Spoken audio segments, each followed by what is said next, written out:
gente, ¿cómo están? Jeje. Ya sé que me tardé en sacar el video, pero era necesario tomar el tiempo. A nadie le gusta que YouTube le fastidie sus videos y menos cuando vas empezando. La cosa es que me tomo el tiempo para mejorar tanto el contenido, como mis avatares, por ejemplo, la música, las imágenes, así nadie me va a decir que algo en mis videos les pertenece, o que estoy copiando. También desarrolla historias de entretenimiento fuera de lo que es la sección de terror y los craft. Habiendo aclarado mi ausencia, empezamos con el video.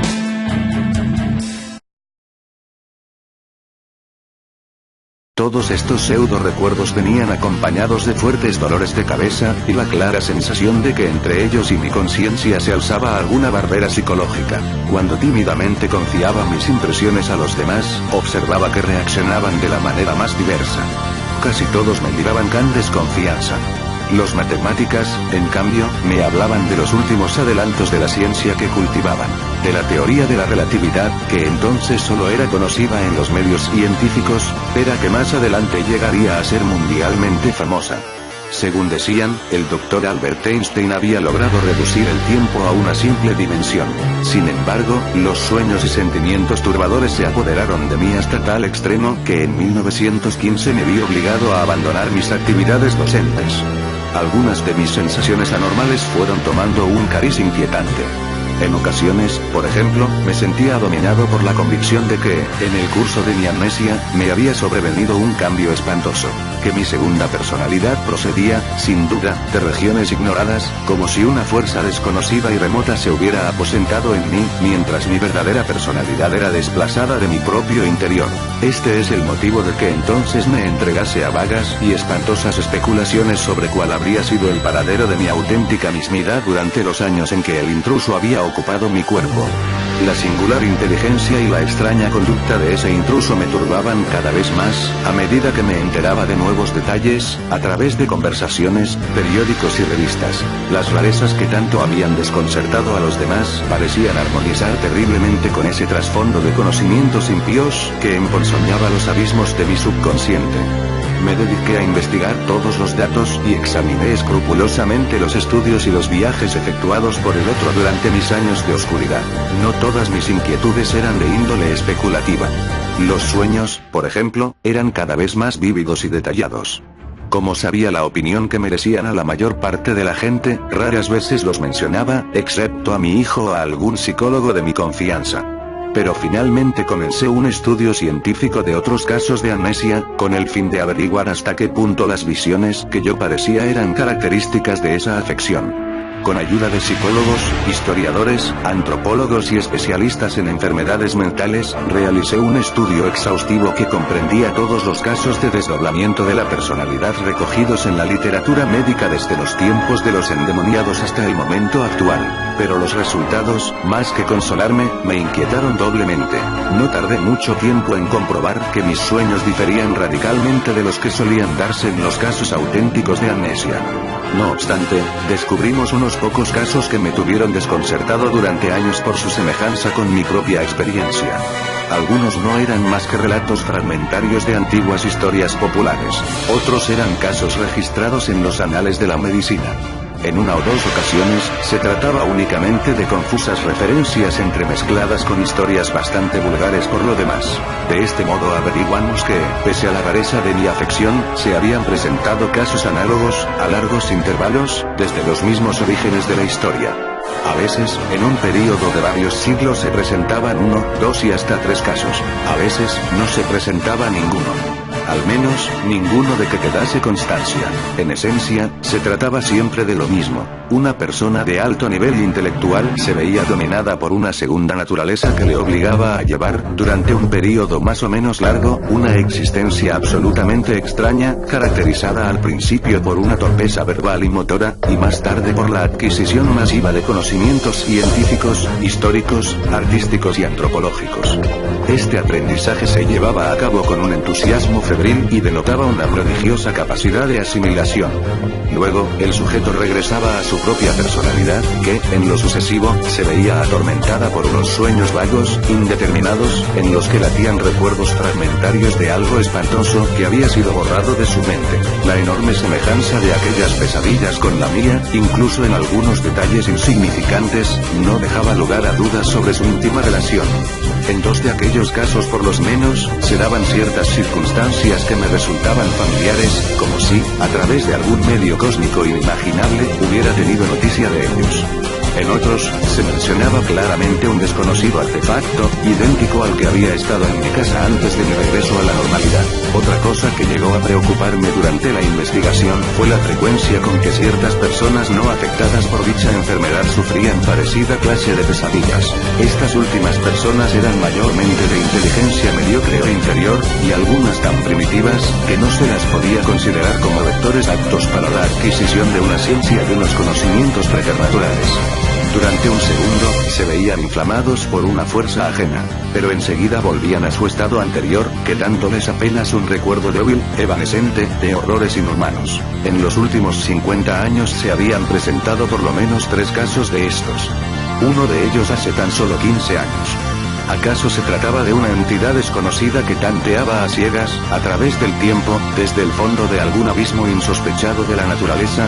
En tal caso, ¿no serían estos casos las manifestaciones de unos experimentos monstruosos, cuyo objetivo era preferible ignorar para no perder la razón? Estas eran las fantásticas divagaciones a las que me entregaba continuamente, excitado por las diversas creencias míticas que iba descubriendo en el curso de mis investigaciones. No cabía duda, pues, de que había determinadas historias, persistentes desde la más remota antigüedad y desconocidas, al parecer, tanto por las víctimas de amnesia como por los médicos que habían estudiado sus casos más recientes, que formaban como un plan asombroso y terrible destinado a raptar la mente de los hombres, como había ocurrido en mi caso. Aún ahora tengo miedo de referir la naturaleza de esos sueños, y las ideas que me asaltaban con mayor intensidad cada vez. Era de locura. A veces creía que, de verdad, me estaba volviendo loco. ¿Acaso era víctima de algún tipo de alucinación que afectaba a los que habían sufrido una laguna en la memoria? En ese caso no sería del todo inverosímil que el subconsciente, en un esfuerzo por llenar un vacío confuso con pseudo recuerdos, diera lugar a extravagantes aberraciones de la imaginación.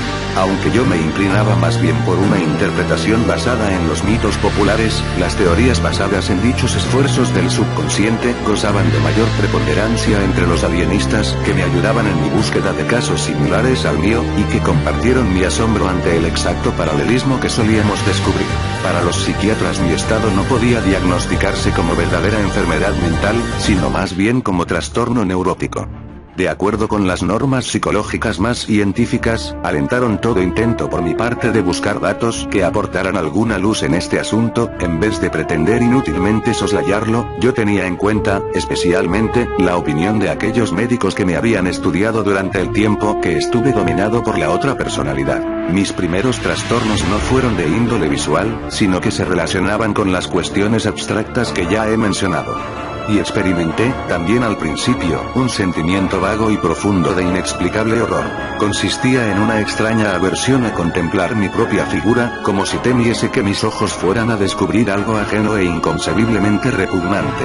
Cuando por fin me atrevía a mirarme, y percibía mi figura humana y familiar, sentía invariablemente un raro alivio. Pero para lograr ese descanso tenía que vencer primero un miedo infinito.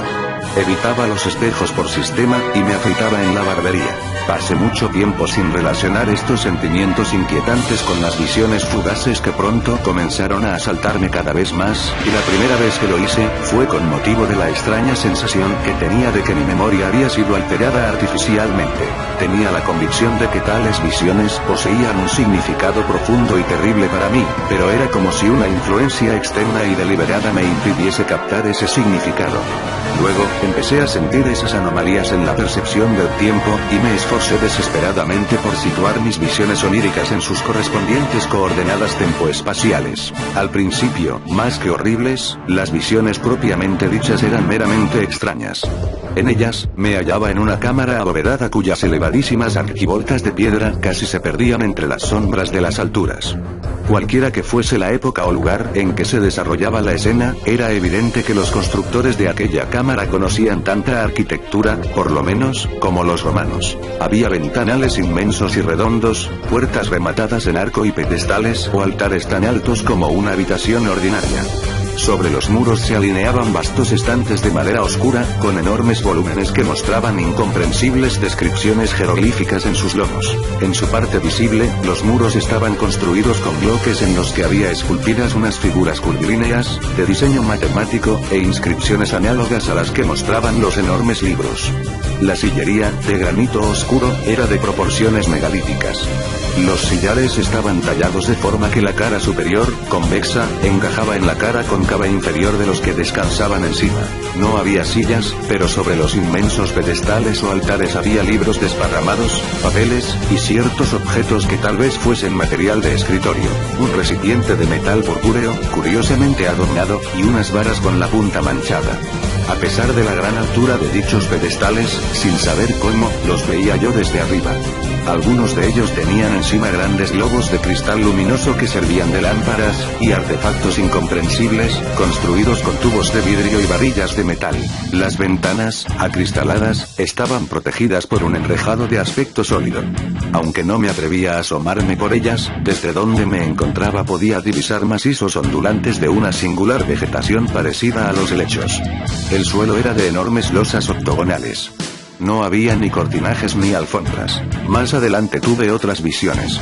Atravesaba por ciclópeos corredores de piedra, y subía y bajaba por inmensos planos inclinados, construidos con idéntica y gigantesca sillería.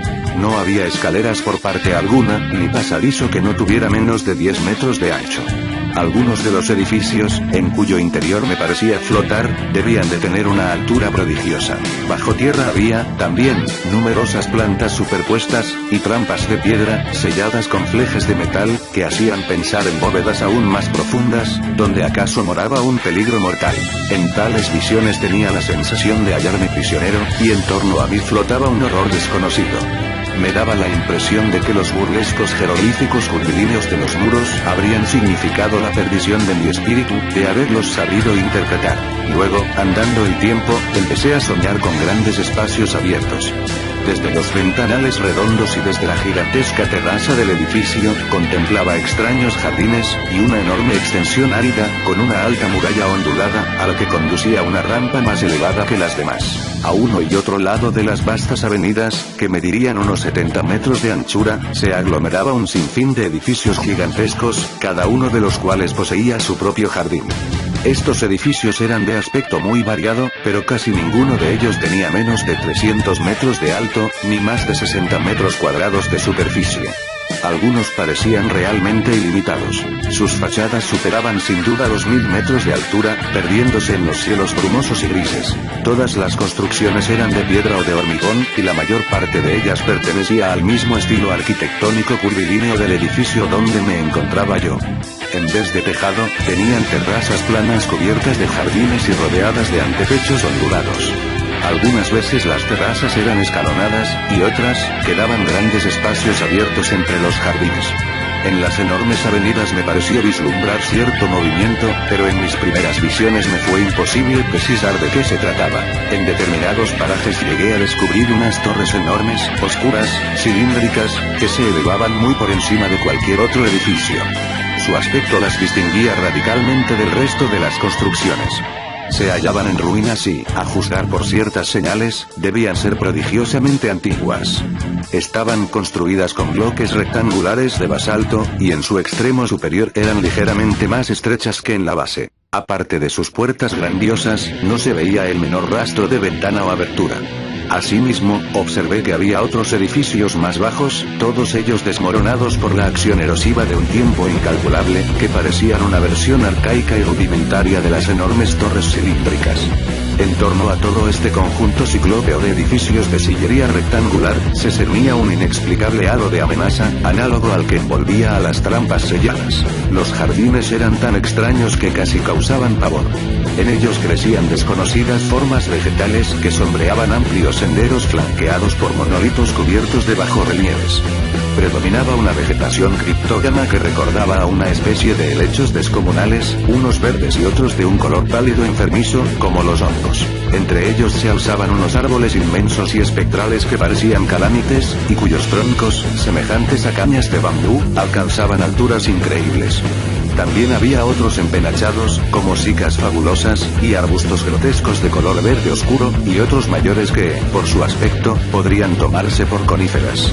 Las flores eran pequeñas y descoloridas, distintas de cualquier especie conocida, y se abrían entre el verdor de los amplios macizos geométricos. En unas cuantas terrazas o jardines colgantes, se veían otras especies de flores, mucho más grandes, de vivos colores y formas mórbidas y complicadas, producto, seguramente, de sabias hibridaciones artificiales. Y había ciertos hongos de formas, dimensiones y matices inconcebibles, cuya disposición ornamental ponía de manifiesto la existencia de una desconocida, pero indiscutible tradición jardinera.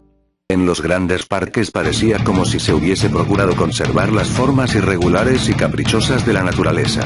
En las azoteas, en cambio, se hacía patente el arte del podador. El cielo estaba casi siempre húmedo y plomizo, y algunas veces presencié lluvias torrenciales.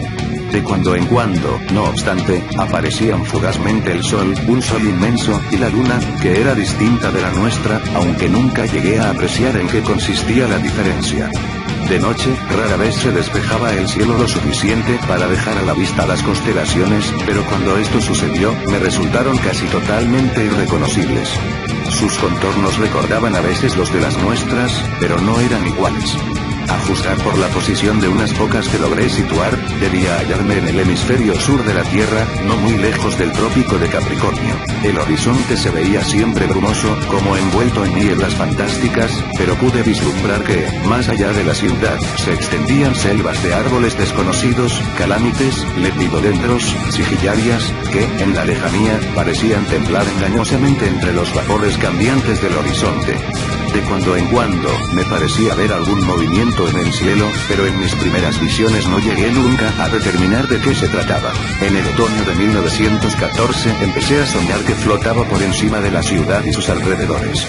Así descubrí que los temibles bosques de árboles manchados, rayados o jaspeados como animales, eran atravesados por larguísimas carreteras que, en ocasiones, conducían a otras ciudades parecidas a la que me obsesionaba en mis sueños. Vi también edificios fantásticos y lúgubres, de piedra negra o iridiscente, situados en regiones yermas donde reinaba un perpetuo crepúsculo, y volé sobre unas calzadas ciclópeas que atravesaban pantanos tan oscuros que apenas podía distinguir medianamente su vegetación húmeda y gigantesca. Una vez pasé por una inmensa llanura salpicada de ruinas de basalto, erosionadas por el tiempo, y cuyo trazado recordaba el de las oscuras torres sin ventanas de la ciudad que era mi verdadera obsesión. En otra oportunidad, al pie de una ciudad inmensa de cúpulas y arcos fabulosos, batiendo contra un muelle de rocas colosales, contemplé la mar ilimitada y gris, sobre la cual se movían grandes sombras informes y cuya superficie se enturbiaba con inquietantes burbujas. Como he dicho, estas visiones no fueron en un principio de carácter terrorífico.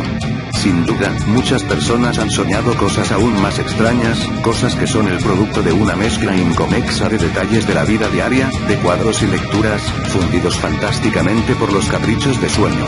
Durante un tiempo, aun cuando nunca había tenido ningún sueño de este género, acepté mis visiones como cosa natural. Me dije que muchos de los elementos fantásticos de esas visiones procedían de causas triviales, aunque demasiado numerosas para poderlas identificar. Otros, en cambio, eran probablemente una interpretación onírica de mis conocimientos elementales sobre la flora y el clima de hace 150 millones de años, es decir, de la edad térmica o triásica. En el curso de algunos meses, no obstante, el elemento terrorífico fue rápidamente en aumento, a medida que mis sueños iban tomando un aspecto inequívoco de recuerdos, y yo los relacionaba cada vez más con mis preocupaciones abstractas, con la sensación de que en mi memoria había sido borrado algo muy importante, con mi sorprendente concepción del tiempo, con la impresión de que, entre 1908 y 1913, había morado un intruso en mí, y con la inexplicable aversión que me causaba posteriormente mi propia persona. Cuando comenzaron a aparecer determinados detalles de mis sueños, mi horror se centuplicó. En octubre de 1915 comprendí al fin que debía hacer algo. Fue entonces cuando emprendí el estudio intensivo de los casos de amnesia y visiones. Pensé que así podría objetivar mi estado de confusión y liberarme de la ansiedad que me oprimía. Sin embargo, como he dicho antes, el resultado fue diametralmente opuesto a lo que había previsto. Mi angustia aumentó al descubrir que otras personas habían tenido idénticos sueños a los míos, y que algunos casos, además, se remontaban a épocas en que no cabía admitir ninguna clase de conocimiento geológico, y por consiguiente, ninguna idea sobre el paisaje de las edades prehistóricas. Y lo que es más, en muchos de estos casos se especificaban ciertos pormenores y ciertas explicaciones que se relacionaban con los inmensos edificios y los selváticos jardines. Mis propias visiones eran ya bastante terroríficas en sí, pero lo que daban a entender o afirmaban algunos otros soñadores era pura locura y blasfemia.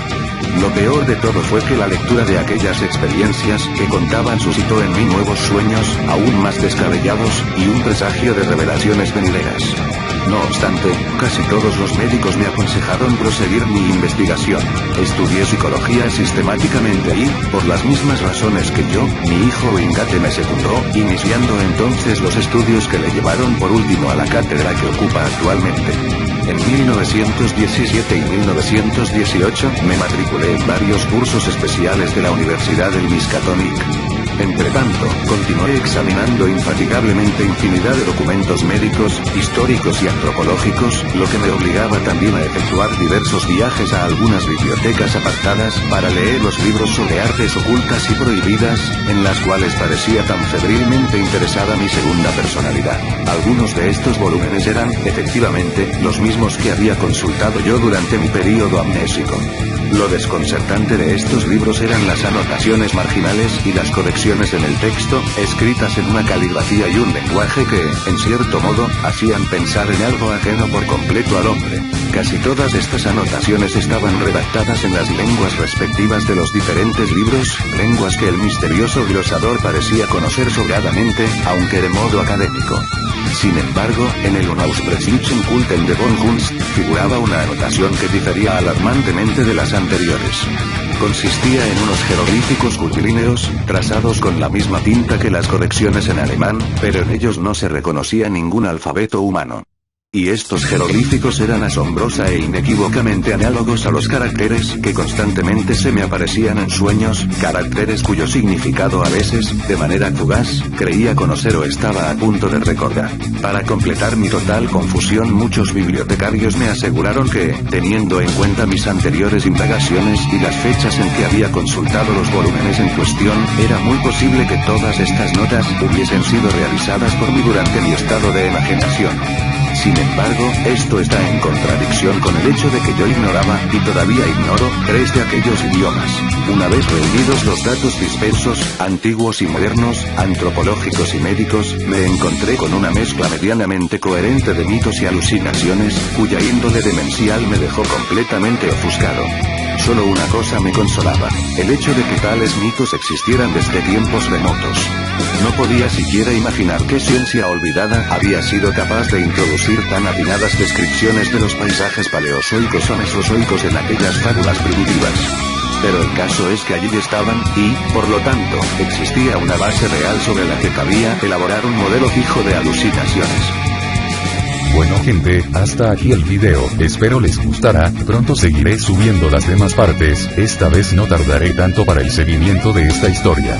Cabe mencionar que las historias las subo conforme a su popularidad, por lo que no hay fecha para sacar la siguiente parte de cada historia que tengamos en el canal. Esperen la siguiente parte.